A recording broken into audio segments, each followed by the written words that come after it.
Praise the Lord. இன்னைக்கு ஹோலி பைட்ஸ்ன்றது என்னென்னா, நம்ம கிறிஸ்தவத்திலேயும் புனிதர்களோட வாழ்க்கையிலும் ஏற்படுற சின்ன சின்ன அனுபவங்களை தான் வந்து இந்த ஹோலி பைட்ஸில் சொல்ல போகிறோம்.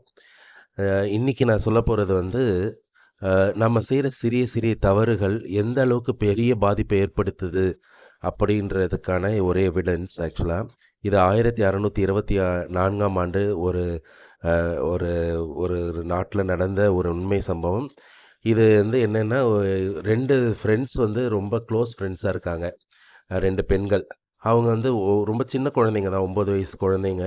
அவங்க இது திருப்பலி நேரத்தில் வந்து ஃப்ரெண்ட்ஷிப் அங்கே தான் மீட் பண்ணுவாங்க. ஸோ அதனால் அவங்க வந்து விளையாடிக்கின்னு சிரிச்சுக்கின்னு பேசிக்கிட்டு கமெண்ட் பண்ணிக்கிட்டு கிண்டலாக ஜெபங்களை சொல்லிக்கிட்டு அந்த மாதிரி இருக்கிறாங்க. அந்த மாதிரி இருந்துகிட்ருக்கும்போது ஒரு 3 4 ஃப்ரெண்ட்ஸ் ஒன்றா இருக்கும்போது அதில் ஒரு பெண் வந்து இறந்து போயிடுறாங்க, உடல்நிலை பாதிக்கப்பட்டு. அந்த பெண் இறந்த 3வது நாள் வந்து அவங்க ஃப்ரெண்ட்ஸாக இருக்கிறவங்க மற்ற ஃப்ரெண்ட்ஸுங்க கோயிலில் இருக்கும்போது அவங்களுக்கு அதில் ஒரு பொண்ணுக்கு ஒரு காட்சி தெரியுது. என்னென்னா, இந்த பொண்ணு உத்திரிக்கிற ஸ்தலத்தில் எரிஞ்சுன்னு இருக்கிறேன்.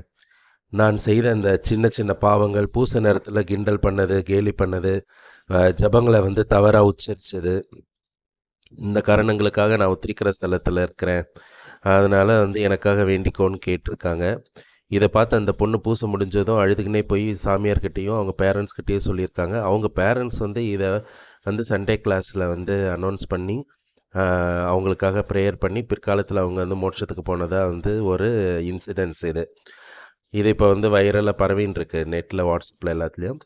இது வந்து எவ்வளோ ஒரு முக்கியமான விஷயன்றதை வந்து நம்ம சொல்லணும். ஏன்னா நம்மளோட குழந்தைகளை நாம் கோயிலுக்கு கூட்டிகிட்டு போகிறோம். நாமளே நிறைய நேரத்தில் கோயிலில் வந்து பேசுகிறோம், சிரிக்கிறோம், பூசை நடந்துன்னு இருக்கும் போதே அதை உதாசீனப்படுத்துகிறோம், செல்ஃபோன் நோண்டுறோம், பல காரியங்களை நம்ம செய்கிறோம், இன்க்ளூடிங் மீ. ஆனால் அது எவ்வளோ பெரிய தவறுன்றது இந்த இன்சிடென்ட்ஸை படித்ததுக்கப்புறம் நான் தெரிஞ்சுக்கிறேன். ஸோ நான் தெரிஞ்சுக்கின அந்த விஷயத்தை உங்களுக்கும் தெரிவிக்கணும்னு நினைக்கிறேன். Praise the Lord.